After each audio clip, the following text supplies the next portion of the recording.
Hey guys, so brought the Joy air compressor in. Figured I'd mess with it right now because it's probably going to be the cheapest thing to get going. Pulled the spark plugs out and oiled all the cylinders. Got the spark plugs in and got the new spark plug wires put on. I got to put a condenser in that inside that distributor. Alright, a little light on the subject there. Put those put in. Got to cut that. Got a new coil to put in there because that one didn't ohm out right. New condenser to go in the distributor. I got to hook up the fuel lines. I got to clean that carburetor. I've also got a short in the electrical panel, so I'm working on pulling it out of there. It's going to be a royal pain, but I've got the air control hose lines taken loose already, so got to get these two top bolts out and then it'll come out. And I can weasel it out of there and see what we got behind it. Had clean oil in it. Compressor has oil in it. I was having some problems with the starter, and I've never had this happen before. And all the starters I replaced, I've had a lot of them that didn't work, new, you know, ones that burned out in short order, you know, that sort of thing. But this one, when I would hit the starter, it would stay engaged. So I had to take the solenoid off and pull this cap off. And there's basically a big flat washer in there, and a magnet that pulls that washer up and makes contact with this pole and this pole. When you apply power to this pole here, it energizes the magnet, shoves that washer up and makes contact here to here, running power to the starter. Well, it was actually contacting these two, putting power to the to the coil pole also, and making it stay cranking. So I would have to pull the negative battery cable off so that it would de-energize, and then the solenoid would fall back, and then I could put the terminal back on. But I ended up taking this apart, and I ground off part of one of the terminals, the back side of the terminals, to move it away from the pole, and then now it works just fine. Like I said, I've never had that happen before, and all the starters I've replaced over the years, even ones that I've rebuilt myself, I've never had that happen. So that was a new one for me. But anyway, it looks like this starter was a pretty fresh replacement. So I don't know if they even had it cranking long enough to figure out that there was a problem when they were messing with it. Somebody was messing with it because they had all the parts taken out of the distributor cap. I probably should have gotten a new cap or a new rotor, but I'm not going to. This cap was new. It's totally unused. I'll get a new rotor at some point. But anyway, I gotta install the capacitor in here and the new coil. Find a way to hang it on somewhere and get my fuel line sorted out, and then I'll be able to shoot some go juice into that carburetor and see if we can get it to putt, and then we will once we do that and prove that the engine is indeed okay, which I believe it is because it's got compression on all four, so then we will clean that carburetor and get it to run on a nurse tank. And this has a pretty big fuel tank. All that grime there right underneath that bottle right there is the fuel tank. It's a big fuel tank, and it's pretty nasty. So They might run on a nurse tank for a while, so I can drop that tank and clean it out. I don't know if I'll do that right now or not. Anyway, I'm gonna attack a few of these things and we'll bring you back. Alright, so I got the carburetor out of the solvent tank. Got it all cleaned up. So this is a Zenith carburetor. I'm not sure what model it is. It's a little bit different than anything I've really seen. There's some numbers on the top here, but it also says Bendix on the side, and I've never seen that, so maybe that's an air compressor thing. I've never worked on a gas-powered air compressor. A gas-powered screw type air compressor before, so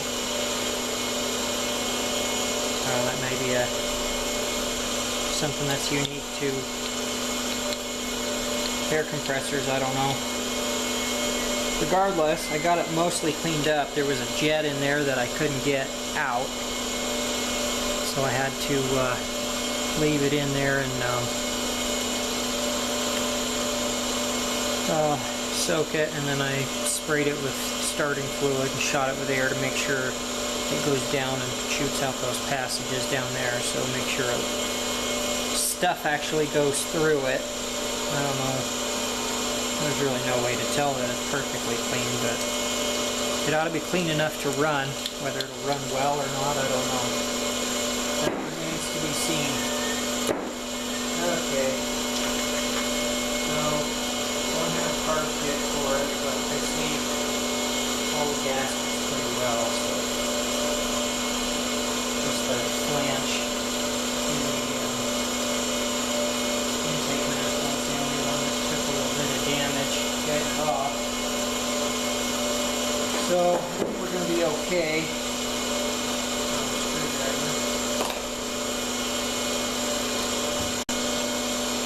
Alright, float's on.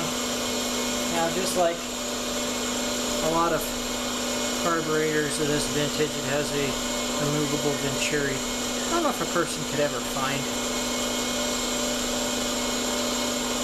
a larger venturi and upgrade a carburetor like this, say on the, perhaps like the farm models or something like that. If anybody knows that, leave a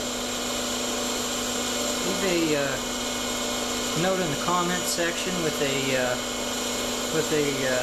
link, or at least a description of or the name of the business anyway that would carry these. Be a kind of a neat upgrade. Obviously not for this, but maybe for tractors or something. Emulsion tube goes in from under here.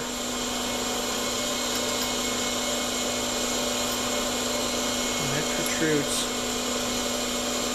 through the throttle body, or through the throttle body. Got a little disorganized here. I'll shift this stuff around. Lost a few tools. I might be hunting a little bit.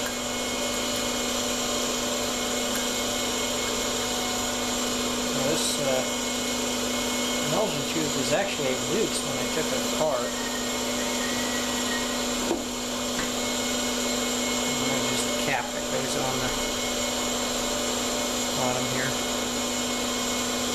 Pipe thread type cap.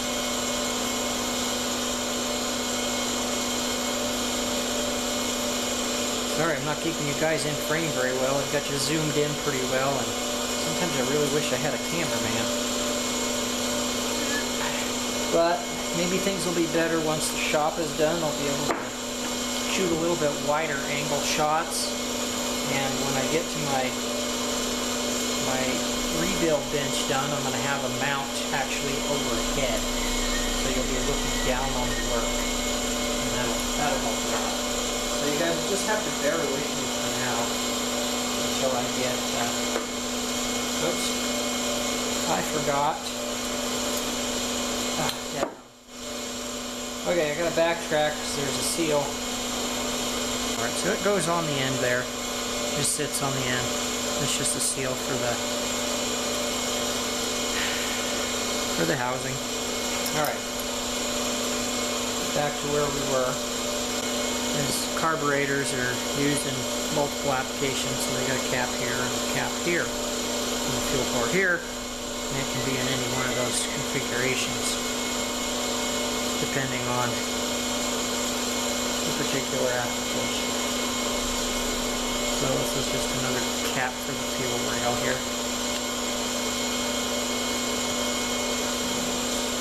That's those plugs are buggered up.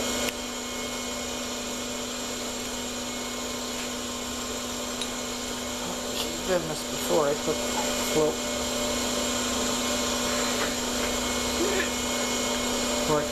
in. Okay. Now we got jet, big jet, and where the big jet goes. Okay, so small one goes here. I knew it wasn't right because it didn't want to thread in. Now if we can get it in straight, there we go. Okay. Baby jet, big jet.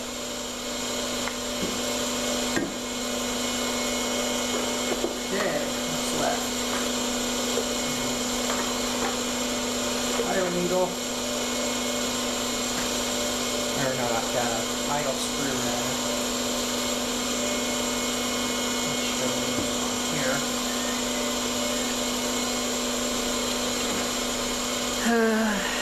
On the neck. And it was screwed all the way into just a half turn out, which I know wasn't right. So somebody was screwing around with it when they were trying to get the machine running.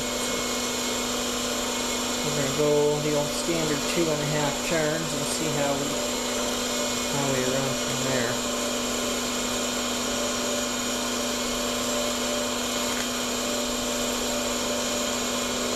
Standard procedure.